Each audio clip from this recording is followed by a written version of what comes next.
오늘은 주식의 심리적 안정화를 위해서 어떻게 해야 되느냐라고 하는 질의에 대해서 답변을 몇 번 전 동영상에서 드렸는데, 끝나고 나서 제가 편집 안 하는 거 아시잖아요. 잘 생각해보니까 이 꼰대 같은 얘기를 했나 이런 생각이 들어서 조금만 간단히 첨언을 하는 영상을 찍으려고 카메라를 켰습니다.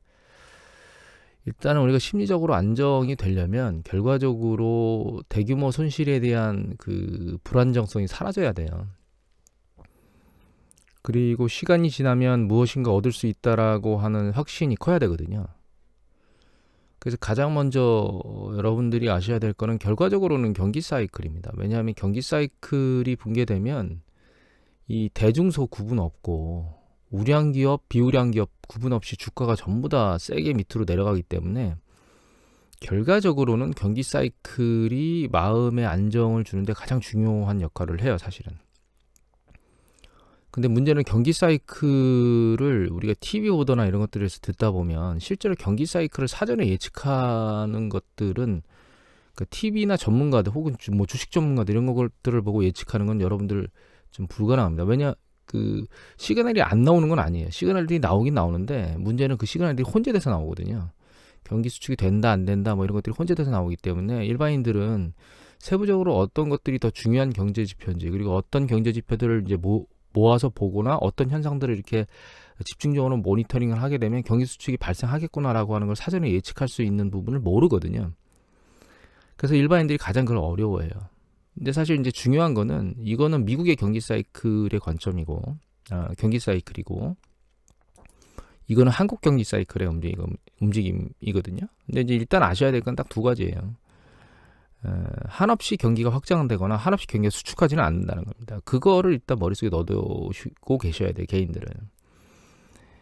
그리고 또 한 가지 아셔야 될 거는 경기 끝자락에 가서는 경기 사이클이 쉽사리 붕괴되지 않을 거라는 생각들을 잘 해요. 왜냐하면 경기가 계속 좋은 과정으로 달려왔기 때문에 그런 거고, 경기 수축 국면에서는 이게 계속 떨어지기 때문에 경기 수축 국면이 끝날 때가 다 됐는데도 불구하고 수축이 안 끝날 거라는 생각을 해요. 왜냐하면 아주 유수의 전문가들이 나와서 대공황 얘기를 계속 해야 되기 때문에 그런 것들을 일반인들이 판단할 수가 없습니다, 사실은.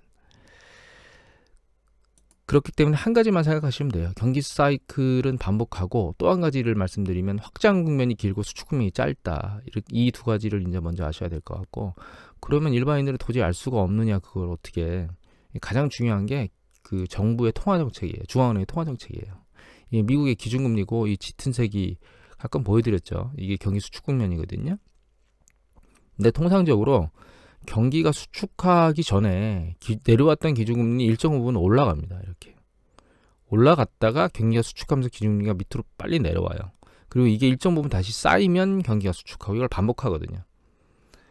그래서 일반인들이 가장 경기 수축에 대해서 지금 발생할 가능성이 높은가라고 하는 부분을 측정할 수 있는 가장 좋은 방법은 중앙은행의 통화 정책을 쳐다보는 게 사실 가장 현명한 방법이라고 저는 개인적으로 생각을 합니다. 그런 관점에서 놓고 보면 지금은 기준금리 인상조차 안 됐기 때문에 경기 수축 국면이 될 가능성은 상대적으로 상당히 낮다 이렇게 보시면 돼요. 물론 이것만 가지고 이 말씀을 드리는 건 아닙니다. 여하튼 그래서 경기 수축이 발생할 가능성이 현재는 얼마나 되겠느냐라고 하는 걸 먼저 측정을 하셔야 되고, 이 관점에서 생각해보 여기서 일정 기간은 경기 수축이 발생하지 않을 것이다 라고 하면 1차적인 안전망을 까는 거죠. 전부 다 붕괴되지는 않을 거다라고 하는. 그리고 우리가 두 번째로 봐야 될 게 이게 산업 사이클인데, 산업 사이클은 굉장히 어렵습니다. 그 산업을 열심히 캐봐야 되고 그걸 이해해야 되고, 뭐 그 산업 하나 자체를 넘어서서 그게 이제 예를 들면 뭐 소재 산업 같은 경우에는 전방 산업들이 어떤 게 있으며 그 전방 산업들이 이 소재 산업에 어떻게 영향을 미치고, 그러면 전방 산업도 다 검토를 해야 되고 이런 것들이 있거든요. 복잡하거든요. 그래서 쉽지가 않아요, 사실은.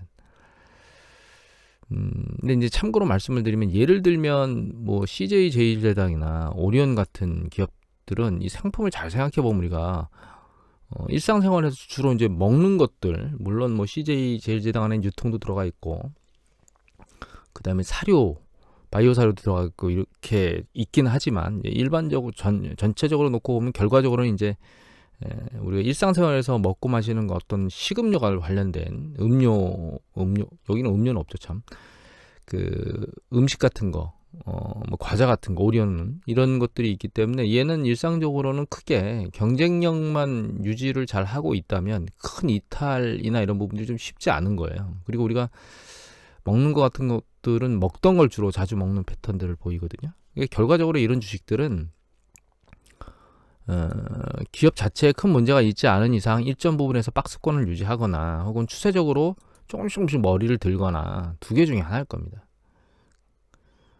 그런데 이거하고 다르게 예를 들면 뭐 소재주 같은 이런 포스코라든가 혹은 조선업 같은 것들, 그 다음에 해운업 같은 것들은 이게 경쟁이 치열한 업종들이거든요. 굉장히 치열한 업종들인데다가 이게 국가의 발전 단계하고도 관련이 있어요. 예를 들면 조선업 같은 경우에는 대규모 인력 자원이 들어가기 때문에 이게 선진국으로 가면 갈수록 약간 불리합니다. 왜냐하면 인건비가 많이 들어가거든요. 그런데 그 인건비가 많이 들어가는 부분을 결과적으로는 뭐 국내에서 해결 안 하고 해외로 나가서 해결을 할 수는 있죠. 근데 그게 이제 완벽하진 않습니다. 한계성이 존재하는 부분들이 없지 않아 있고.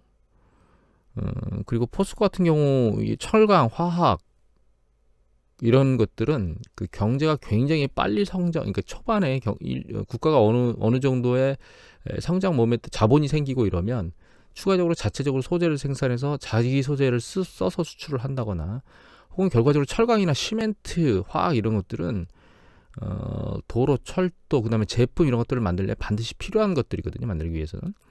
그런 것들을 위해서 정부에서 주도적으로 발전을 시키는 그런 화학 공업 중에 하나예요. 중화하고. 그래서 결과적으로는 이 일정 부분 단계에서는 폭발적으로 이렇게 쭉 올라올 수 있긴 하지만 얘가 선진국으로 가면 갈수록 얘가 추세적으로 계속 올라가기가 녹록지 않은 산업들입니다. 사실은.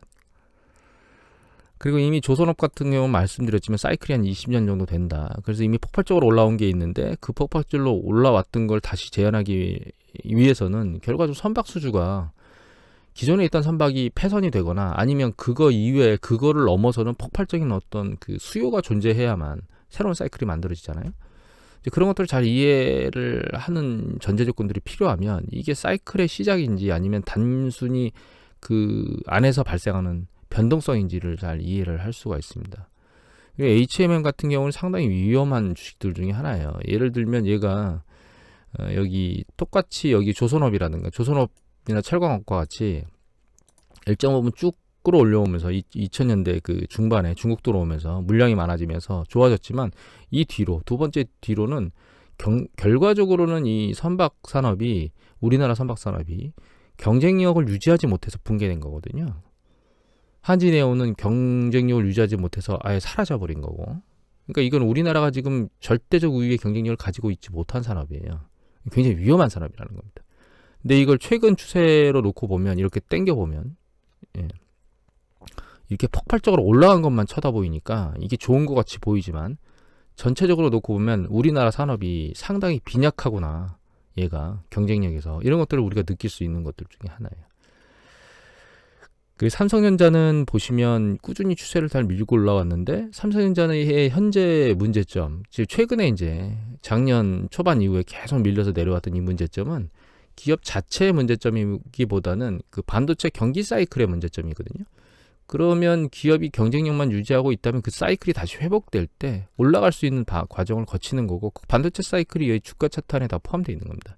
물론 스마트폰도 포함되어 있긴 하지만 현대차 같은 경우에는 얘가 글로벌 금융위기 이후에 시장에 나가서 뭔가 힘을 발휘하고 있다가 일정 부분 뒤에 주로 중국 시장에서 강세를 잃을 때입니다. 중국 시장에서 자동차를 열심히 팔아대고 있다가 그러니까 한알령이 폭발적인 건 아닌데 중국 시장에서 폭발적으로 늘어나다가 중국 자체 내에서 생산하는 자체 기업들의 브랜드에 의해서 점점점 현대차가 그 판매량이 잠식됐거든요. 경쟁력이 소진되면서 중국 시장에서 이 아래로 밀려 내려왔던 게 지금 전기차로 회복하는 과정이 있는 거예요. 이거 역시 결과적으로는 전기차의 경쟁력을 유지하느냐에 따라서 이 주가 차트의 향후 방향성이 결정되게 될 겁니다. 여하튼 산업 사이클은 장기적으로 계속 애널리스트 보고서나 그리고 이 주가들이 어떻게 움직였나 그다음에 이 기업의 실적 중에서 세부적으로 어떤 변화들이 있었느냐 이런 것들을 잘 모니터링을 해야 되기 때문에 어려워요. 일반인들한테는 그걸 다 들여다본다는 게 시간이 부족할 수도 있고 데이터가 부족할 수도 있습니다.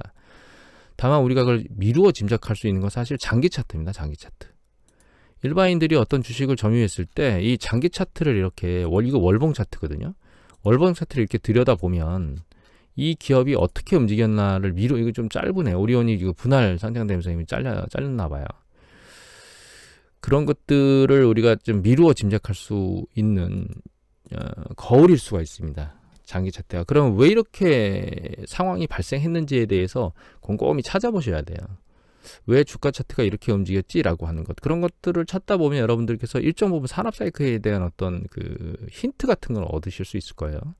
그렇게 정리를 잘 하셔서 산업 사이클이 현재 산업 붕괴되지 않은 그다음에 결과적으로는 조정을 받고 있다 하더라도 새롭게 다시 살아날 수 있는 그런 사이클이 그런 사이클에 있는 건지를 좀 잘 보셔야 되고 그걸 가장 잘 이해할 수 있는 건 최종재를 판매하는 기업들입니다. 이미 말씀드렸지만 소재주 같은 것들은 전방 산업에 대한 이해도 충분히 있어야 되기 때문에 쉽지가 않아요.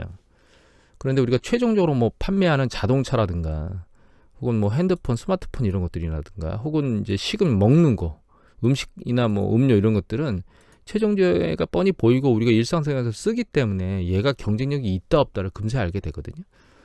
그래서 최종재 개인들 같은 경우에는 중간이나 소재주보다는 최종재 쪽에 관심을 두는 게 좋고 그 중에서 경쟁력이 상당히 우월한 것들을 포커스를 잘 두고 계시면 그게 오히려 심리적 안정감을 줄 수 있는 가장 중요한 재료나 근거들 여러분들이 쉽사리 알 수 있지 않을까? 이런 생각을 좀 조심스럽게 합니다. 그리고 하나를 더 한 두 가지 정도 더 말씀드리면 이 포트폴리오 이론에서 가장 중요한 게 절대로 한 바구니에 담지 말라는 겁니다. 이게 무슨 얘기냐면 한 주식에 몰빵하시면 안 된다 뜻입니다. 대부분들은 이게 올라가는 주식이다라고 그러니까 이게 미디어의 가장 큰 문제인데 미디어에서는 대부분 주식시장이나 이런 매경이나 이러신 분들을 보면 사람을 자극적으로 자극하는 기사들이 많이 나오는데 대박친 기사들이 많이 나옵니다. 내가 그 대박치는 가능성에 들어가겠다는 생각을 하고 집중 투자와 신용 투자를 하면서 왕창 깨먹는 뽀개먹는 요번에 여러분 오스템 그 직원들도 마찬가지로 대규모 신용을 때려가지고 단기간에 신용을 극대화해서 이익을 끄집어내겠다고 자기 나름은 확신이 있었을 겁니다. 그리고 이게 그 확신에 의해서 액션을 했지만 결과적으로는 이 피해갈 수 없는 무엇인가를 만들어낸 거죠. 이게 그 사람만의 문제겠느냐. 개인 투자자들 중에 그런 사람들이 녹록치 않게 있을 거라고 생각합니다. 특히 공격적인 성향을 가진 사람은 더더욱. 근데 한번 깨어나면 헤어날 수가 없어요. 깨지면. 왜냐하면 우리가 손익은 비례하지 않습니다. 절대로. 이 얘기를 드리면 우리가 100을 들고 투자를 했을 때 50%를 먹잖아요. 그럼 150이 되거든요. 근데 그 다음번에 50%를 깨먹으면 75로 빠집니다. 그러니까 50%를 먹고 다음에 똑같은 규모의 손실을 보잖아요. 그러면 계속 저희가 그 규모가 줄어요. 투자액수 규모가. 최소한 우리가 공격적인 투자를 할 때 성공을 하려면 최소한 4번에서 3번의 성공을 가져야 됩니다. 그러려면 가능성이 굉장히 높아야 되거든요. 근데 공격적인 투자라고 하는 건 그만큼 위험성이 높은 투자이기 때문에 그 가능성이 상대적으로 낮아요, 사실은. 그래서 이미 말씀드렸던 같은 50%를 먹는다 하더라도 그 손익의 최종 결과는 달라진다는 걸 아셔야 되고 그 투자 포커스, 그러니까 투자 강도, 그러니까 이익을 보려고 하는 이익의 규모가 크면 클수록 그 가능성은 상대적으로 떨어진다는 걸 잘 이해를 하셔야 됩니다. 그런데 그런 과정에서 집중 투자까지 하는 데다가 플러스로 신용까지 한다면 그렇게 해서 성공한 사람은 여러분들의 주변에서 눈을 헤집고 찾아도 여러분들 평생에 한번 만날까 말까 한 사람이고 그래서 여러분들이 그런 사람들을 TV에서 보는 겁니다. 가능성이 극히 낮기 때문에. 내가 그 자리에 들어가겠다라고 생각하면 결과적으로는 심신이 그렇게 심신이 피폐해질 수 있죠. 결과적으로. 여하튼 그래서 포트폴리오 이론상에서는 한 바구니에 담지 말라라고 하는 부분들이 가장 중요한 요건들 중에 하나예요. 그리고 워런 버핏인가요? 말했죠. 한동안 주식을 쳐다보지도 않을 주식은 사지도 말라 이런 얘기를 하는데, 여러분들이 주식을 매집할 때 6개월, 그러니까 오늘 주식 매집한 걸 3개월 뒤나 6개월 뒤에 팔겠다라는 생각으로 투자하시는 분들도 존재하겠지만, 물론 그런 주식도 필요합니다. 예전에 그 말씀을 드렸죠. 이게 3분 컵라면을 끓여 먹는 주식이 있을 수도 있고, 아니면 40분짜리 솥밥을 해먹는 그런 주식들도 존재합니다. 그럼 내가 어떤 주식을 사는지를 명확히 이해하고 투자를 해야 되고, 그 부분에 그러니까 3분 컵라면을 하는 주식들 같은 경우에는 그 기준을 철칙을 명확히 지켜야 돼요. 손실이 났다 하더라도. 그렇지 않으면 결과적으로는 심지어로 큰 압박을 받을 수 있는 상황까지 밀려내려갈 수가 있기 때문에, 그런 부분을 명확히 선을 긋고 해야 되고, 그 규칙에 맞춰서 해야 되며, 또 한 가지는 매각한 주식을 다시 반복적으로 계속 쳐다보지 않는 습관을 가지고 계셔야 됩니다. 주식을 자꾸 들여다보시면 결과적으로 주식은 긴 추세에서 중간에 계속 매일 변동성을 보이면서 움직이거든요. 그걸 매일 쳐다보고 있으면 누구나 다 스트레스를 받게 되어 있습니다.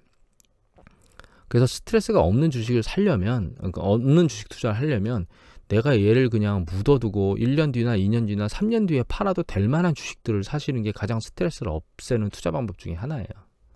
그러니까 앞에 있는 경기 사이클 문제, 두 번째 산업 사이클 문제, 세 번째는 일정 부분 이 기업을 좀 잘 알고 있어서 결과적으로 내가 얘를 두고 그냥 얘는 묵혀도 돼. 이 기업을 사는 거야. 주식을 사는 게 아니고, 이 주식의 가격을 사는 게 아니고, 이 기업을 사는 거야 라고 하는 투자를 가지고 액션을 취하는 방법을 해야만, 그리고 자주 주식시장을 그렇게 매일 주식 가격이 움직이는 거를 쳐다보지 않아야 여러분들은 주식 투자로 인한 스트레스에서 해방될 수 있습니다.